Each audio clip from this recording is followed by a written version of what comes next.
Good morning, Forrest. I'm Jackson. And I'm Haley. Today's date is Monday, February 8th, and on today's show, we will be taking a look at all of our upcoming events and sports.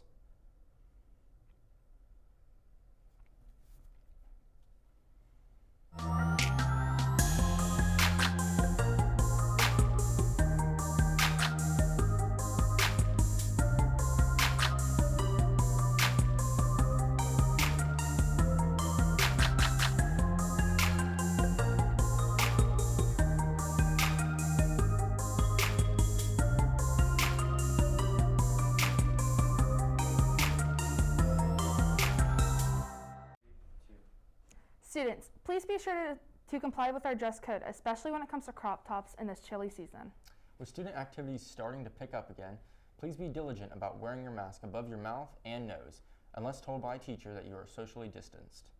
Dance Marathon Kickoff Week was a huge success, but we still have upcoming Dance Marathon events. This week we will be continuing things on Thursday, February 11th with the boys Power Buff game and Friday, February 12th with the Teachers versus Winter game. So make sure to come out and support our boys and Dance Marathon. If you didn't make it to any of our sporting events last week, maybe you got the chance to check out our theater programs and one-act play. Talking to this little speaker and exactly what you want, and nobody has to look at you. Okay, then I'm gonna take your order.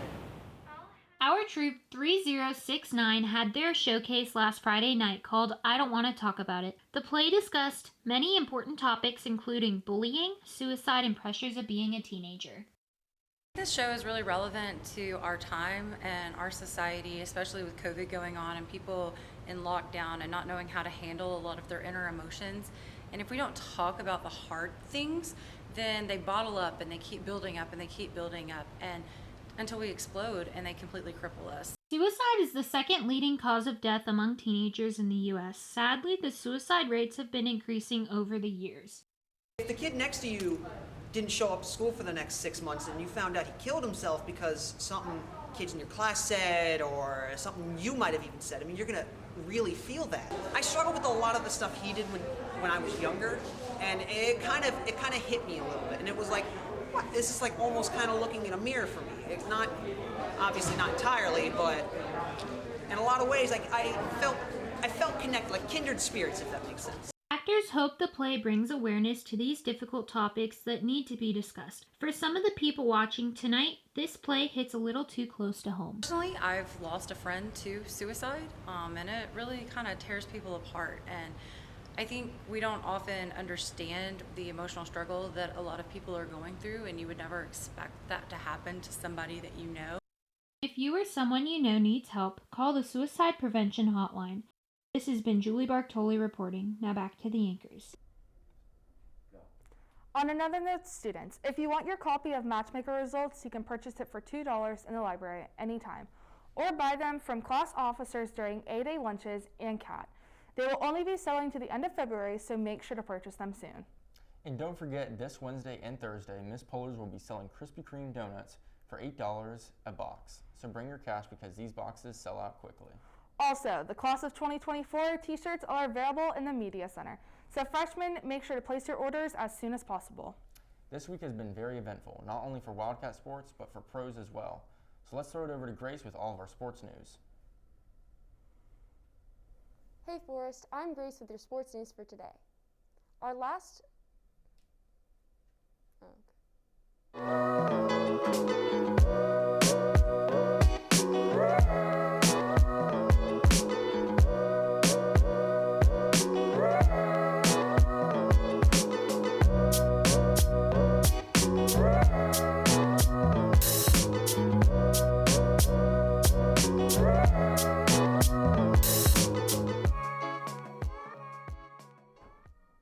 Last Friday, your four sports teams were busy all across the state of Florida.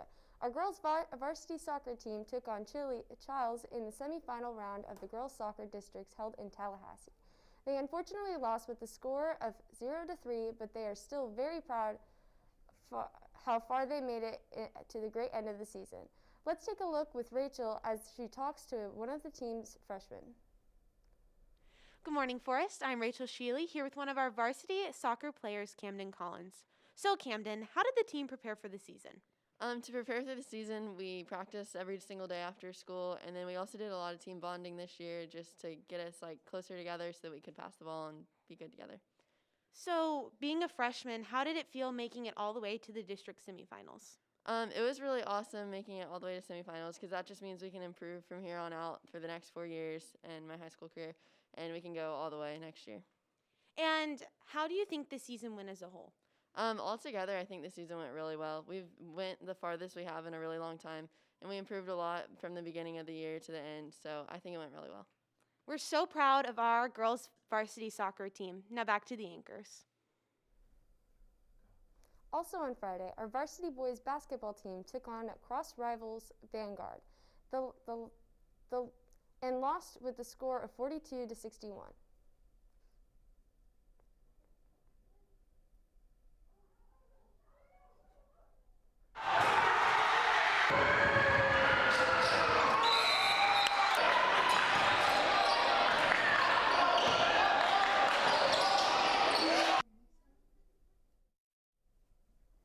They do have a chance to redeem themselves on Wednesday with their unannounced opponent for the first round of districts. As the winter season slowly comes to an end, our spring sports are kicking off right away with our girls softball team having their preseason game tomorrow at Shocker at 6 p.m. Speaking of preseason, our boys baseball teams will also hold their preseason game at 6:30 at home. Our boys Powder Puff game will be February 11th and the Teachers versus Students game on the 12th. This is a great opportunity to raise money for the dance marathon. So if you're interested, head over to the activities office as soon as possible to ensure your spot on the team. Players are still needed for all grade levels. If you're interested in playing flag football, information sheets can also be picked up at the front desk. There will be an informational meeting on February 9th in front of the field house. Moving over to pro sports, last night the Buccaneers beat the Chiefs and won the Super Bowl by a score of 31-9, with Tom Brady winning MVP. They are the third team in Tampa Bay to reach the final round of the playoffs and the second team to win their representative championship. Make sure to come out and support all of our Wildcat sports teams. Once again, I'm Grace, and now back to the anchors. Thanks, Grace. What a week it has been for sports nationwide. That's for sure. Don't forget that this week is Activity Week, and today is Activity Day A. One of the clubs that meet is STN. STN is a very important part of our campus life, and each year they work hard and prepare for their national convention. But due to COVID this year, convention will be looking a lot different. Let's see how they have been preparing this year with Avery.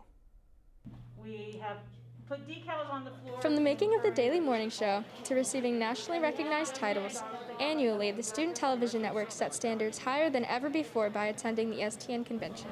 It's a whole lot of fun, mostly because when you're there, you know everyone there has the same passions as you, and you can really connect with them on it, because no matter what you worked on, you can both, all of you all know what they're talking about when they talk about the shots were really good, or, our final product, it was the audio was clean and it was perfect. Everyone knows what they're talking about, and it's just nice that you have a bunch of friends who you're all interested in the same thing, and you can spend a lot of time with them and work on it. It's fun. With the cancellation of last year's convention, the seniors had high hopes for this upcoming year. Unfortunately, under the strict guidelines of COVID-19, the convention has been placed virtually. In my mind, it kind of stinks because, you don't get to, part of the enjoyment of convention is everyone rides the bus to the airport, everyone gets to hang out in the airport before we go, and that's part of the fun of it. But I still know I'll enjoy it because we still get to compete, we still get to work together on competing, and we still get to have even though we aren't going across the country to California or Arizona or wherever we would have gone, we still get to hang out as a group, as our STN family, and we get to have meals together, and we get to work together, and we get to congratulate each other on all of our accomplishments. So it's just kind of it's been more and more setbacks, but we just know we have to work harder to get our content produced and to achieve the goals we want to achieve. Luckily, our seniors continue to hold their passion of journalism and are continuing to make the most out of this wretched situation. We can't wait to see what they produce to hopefully finish out the 4 years strong. For WCAT, this has been Avery Sense. Now back to the anchors. In other club news, FFA Week starts today, kicking things off with America and Mullets Monday, and more fun dress-up days and activities are happening the rest of the week. During the month of February, our nation celebrates Black History Month. Rosa Parks was a civil rights activist who refused to surrender her seat to a white passenger on a segregated bus. Her defiance sparked the Montgomery bus boycott. Its success launched nationwide efforts to end racial segregation of public facilities. Let's learn more with Peyton. Rosa Parks was born in 1913 and died in 2005. On Thursday, December 1st, the 42-year-old woman refused to give up her seat to a white man when asked to by the bus driver. She was later taken into custody and was let out on bail later that evening. From this movement, she inspired the Montgomery bus boycott. During her acts in the boycott, she was found guilty of breaking segregation laws and was fined and given a suspended sentence. The boycott brought violence onto the community. However, the violence did not stop them. What finally did stop the boycott was on December 20th, 1956, when the Supreme Court's letter came in saying that the bus segregation laws were unconstitutional. After the boycott ended, Parks received a lot of harassment and threats from many people. She decided to move to Detroit with her family. When she was there, she became an administrative aide to John Coyers in the years 1965 and 1988. After her retirement, she traveled around and helped many civil rights events and causes. She was awarded a Congressional Gold Medal in 1999. She will never be forgotten as she is the first woman to lie in honor at the U.S. Capitol. It's people like Rosa Parks that help to shape what America is all about today. Be on the lookout for more feature stories the rest of the month. Juniors and seniors, make sure you're keeping up to date with your guidance counselors to make sure you are on track for testing and graduation. That's all the news we have for you today. To stay updated on all things Forest, make sure to follow us at FHS_WCAT on Snapchat, TikTok, Twitter, and Instagram. And be sure to subscribe to our YouTube channel. Once again, I'm Jackson. And I'm Haley. Have a great day, Forest, and like always, Go Cats!